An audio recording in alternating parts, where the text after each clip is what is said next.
आज हम बात करने वाले हैं एडवांस डेटा एनालिसिस के बारे में और समझेंगे कि कैसे चैट जीपीटी के यूज़ से दोस्तों हम अपने डेटा को एनालाइज कर सकते हैं just like a data scientist और अ डेटा एनालिस्ट। सो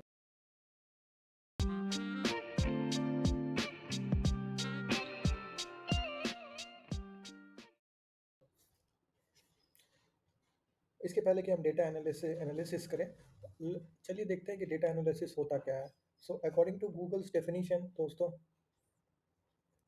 कि it is a process of gathering, modelling and analysing data using statistical and logical methods. सरल भाषा में कहा जाए दोस्तों तो डेटा एनालिसिस का मतलब है कि आपके पास जो भी डेटा है उसको सिस्टमेटिकली एनालाइज करके आप इंसाइट्स निकाल सकते हो, गेन कर सकते हो और बेटर डिसीजन ले सकते हो। फॉर एग्जांपल, आप मान लीजिए एक शहर में कॉफ़ी की दुकान खोलना चाहते हो, तो क्या उसके लिए क्या वो जहाँ पे आप खोलना चाहते हो वो एक अच्छा लोकेशन है?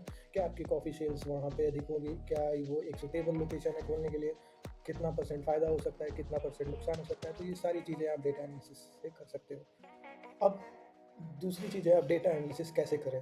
डेटा एनालिसिस के लिए हमारे पास कुछ मोड्स हैं। अगर आप एक सॉफ्टवेयर डेवलपर हो या डेटा सॉफ्टवेयर लाइन से हो या आईटी लाइन से हो, तो आप पाइथन की प्रोग्रामिंग लैंग्वेजेस या किसी प्रोग्रामिंग लैंग्वेज का यूज़ करके डेटा एनालिसिस कर सकते हो।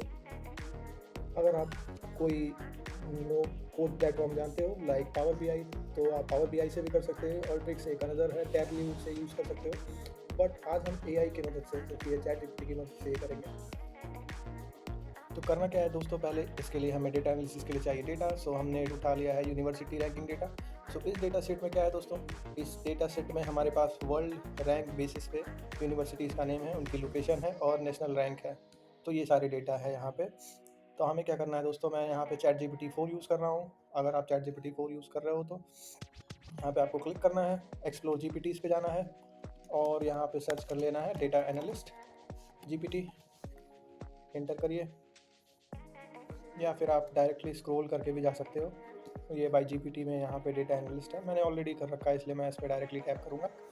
अब सबसे पहला काम है डेटा एनालिसिस के लिए डेटा फीड करना। तो हम यहाँ पे डेटा फीड करते हैं, जैसा कि मैंने बताया था वो यूनिवर्सिटी का डेटा है। Let me just give a preview. So आप देख सकते हो यहाँ पे यूनिवर्सिटीज़ का डेटा है। यूनिवर्सिटी ऑफ टोरंटो जो कि कनाडा में है, कंट्री कनाडा में इसका रैंकिंग 1 है। क्वालिटी ऑफ एप्लीकेशन 86 है। These are some of the parameters जो कि डेटा सेट प्रिपरेशन करने के लिए उन्होंने रखी होगी। तो मैं इसे ब्राउज़ कर देता हूँ और चलिए मैंने कुछ प्रॉम्प्ट्स तैयार करके रखे हैं ऑलरेडी। तो सॉरी, ये लोड करने में से कुछ प्रॉब्लम हुई है, लेट्स री अपलोड इट। शायद ये अपलोड हो गया है। अब हम क्या करेंगे, मैंने कुछ प्रॉम्प्ट्स रेडी करके रखे हैं, हम डायरेक्टली उस प्रॉम्प्ट्स को यूज़ करेंगे। जैसे what is the total size of the data, और मैं एंटर करूँगा। सो ये डेटा एनालिस्ट प्रिपरेशन शुरू करेगा और एनालिसिस शुरू करेगा। सो इससे पता चल गया है कि this is the file name. अब वो फाइल साइज चेक करना शुरू करेगा और इसको पता चला है कि इतना फाइल साइज़ है। नाउ इसने हमें एक प्रॉम्प्ट दिया है जिसमें इसमें खुद ही लिख पूछा है कि would you like to explore the contents for further analysis. So यहाँ पे इसने कोड भी हमें दे रखा है कि ये कोड है जिसके थ्रू इसने फाइल साइज निकाली है। अभी क्या करते हैं, हम दूसरा पार्ट डालते हैं, दूसरा क्वेश्चन। तो यहाँ पे मैंने इसे पूछा है कि क्या डेटा एनालिसिस कैसे के बारे में कुछ हमें जानकारी दे। तो ये यहाँ पे बेसिक ईडीए यानी एक्सप्लेनेटरी डेटा एनालिसिस लगा रहा है। सो एरर हुआ है एनालिसिस करने में। So the best part is दोस्तों यहाँ पे ये है कि ये ड्यूरिंग एनालिसिस अगर इसे कुछ एरर मिलता है तो वो उसे रीट्राई करता है। जैसे कि आप देख सकते हैं यहाँ पे लिखा हुआ था error due to a character encoding issue and it has started retrying it. तो यहाँ पे अब इसने सक्सेसफुली डेटा अपलोड कर दिया और 1000 एंट्रीज मिली है जिसमें अभी 12 कॉलम्स है। सो 12 कॉलम्स में world rank, institution, location, national rank, ये बाकी हर कॉलम का मतलब है क्या है। नाउ अब ईडीए में ये क्या प्रोसेस परफॉर्म करने वाला है, जो कि है पहला data analysis, then descriptive statistics, data visualisation, correlation analysis. और हम यहाँ पे साथ ही कोड भी देख सकते हैं दोस्तों कि ये क्या कोड लिख रहा है बैकएंड में। सो पांडास का बेसिकली ये कोड है जो कि मैंने आपको वीडियो की शुरुआत में ही बताया था। सो यहाँ पे ये इसने कुछ फाइंड आउट किया है कि यहाँ पे कुछ मिसिंग वैल्यूज हैं, यहाँ पे कोई नल एंट्रीज नहीं है और कुछ कॉलम का डेटा टाइप इसमें गलत है जो कि ये भी इसने आइडेंटिफाई किया है और वो हमें रिपोर्ट कर रहा है। ना उसे कुछ डेटा मिसिंग भी मिले हैं, जैसे कि क्वालिटी ऑफ एजुकेशन में 597 डेटा मिसिंग है। सो एक प्रॉपर ईडीए कर रहा है, आप जैसा कि देख सकते हो। नाउ ये इसके कुछ ईडीए के पार्ट्स हो चुके हैं। अब ये हमसे दोबारा प्रॉम्प्ट पूछ रहा है, आगे का प्रॉम्प्ट पूछ रहा है कि shall we proceed with the handling with the missing values. Yes, मैं इसका जवाब देता हूँ कि मिसिंग वैल्यूज़ को रिप्लेस करो। और ये एक एक्चुअली टेक्निक है दोस्तों हैंडल करने का। कोई भी डेटा में अगर मिसिंग वैल्यूज़ हैं तो उससे डेटा का करेक्ट एनालिसिस ना आए, इसके लिए कुछ मेथड्स हैं। तो ये इसने आइडेंटिफाई किया है और ये इसने प्रॉम्प्ट किया है, क्वेश्चन पूछा है। सो अब ये है मिसिंग वैल्यूज़ को डेटा को एनालाइज करते जा रहा है। इट्स सो बेसिकली फ्रेंड्स, ये एक प्रॉपर डेटा एनालिस्ट की तरह काम कर रहा है। अगर आप एक डेटा एनालिस्ट हो, आई होप आप इस चीज़ को वैलिडेट कर सकते हो। एंड कमेंट सेक्शन में हमें बताएं कि क्या ये डेटा एनालिस्ट के स्टेप्स सिमिलर हैं जो आप रियल लाइफ में आईटी वर्ल्ड में यूज़ करते हो। एज ए डेटा एनालिस्ट मैं कंफर्म कर रहा हूँ दोस्तों कि यही सारे स्टेप्स मैं फॉलो करता हूँ। समटाइम्स हम थोड़े बहुत चीज़ों से डेविएट करते हैं, but still I think this is accurate.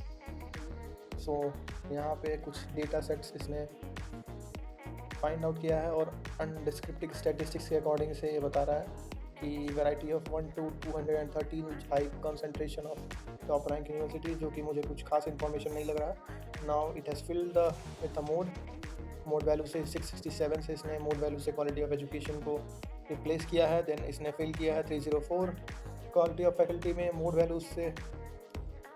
So basically इसने एट मैक्स प्लेसेस इसने मोड किया है, एक जगह पे इसने डिस्ट्रीब्यूशन यूज़ किया है और इसने यहाँ कुछ डेटा सेट्स का एक ग्राफ तैयार किया है, जो कि हम प्लॉट्स देख सकते हैं यहाँ पे दोस्तों। सो बेसिकली बहुत ही अच्छी तरीके से ये सारे स्टेप्स को कर रहा है। सो हमें कोरिलेशन एनालिसिस करते हैं जनरली चेक करने के लिए कि एक डेटा दूसरे एस्पेक्ट से कितना मैच कर रहा है। तो चलिए इसके लिए भी हम हाँ प्रॉम्प्ट यस का प्रॉम्प्ट कर देते हैं और देखते हैं कि ये हमारे लिए कोरिलेशन एनालिसिस में क्या इंफॉर्मेशन प्रेजेंट करता है।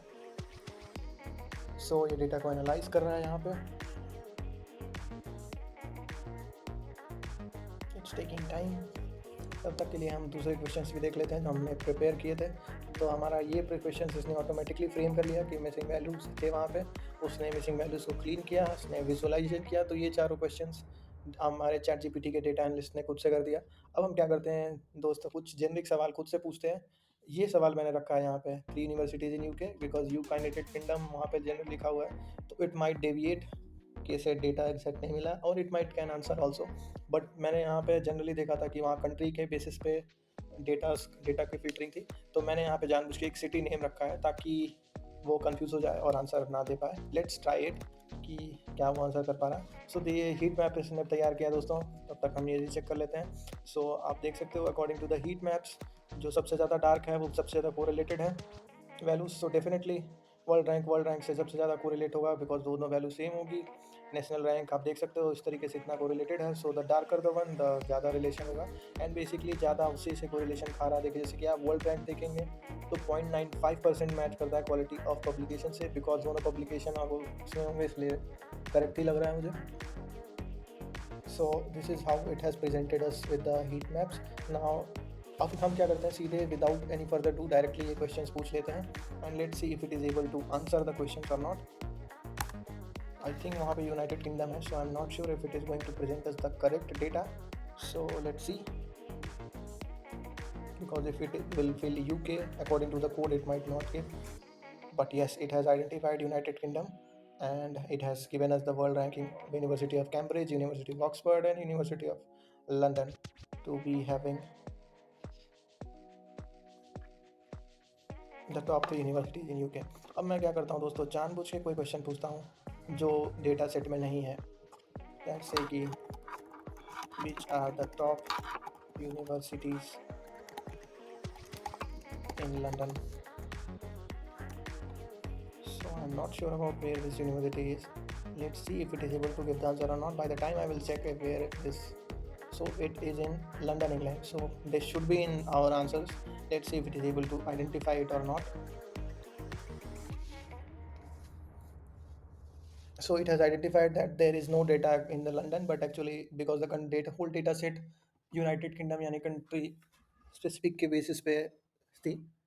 So yes, it has identified that college, University College of London, Imperial College, King's College, Queen's Mary University of London, and London School of Hygiene and Tropical Medicine Science. So these are the globally recognized university. So I hope with दोस्तों आपको ये video पसंद आया है। ऐसे ही और videos के लिए हम हमारे कमेंट सेक्शन में ज़रूर सजेशन दें, और आप मुझे बताएं कि और ऑल द डेटा एनालिस्ट जो ये वीडियो देख रहे हैं वो हमें बताएं कि क्या ये स्टेप सही थे। मेरे हिसाब से ये वैलिडेशंस बिल्कुल करेक्ट थे।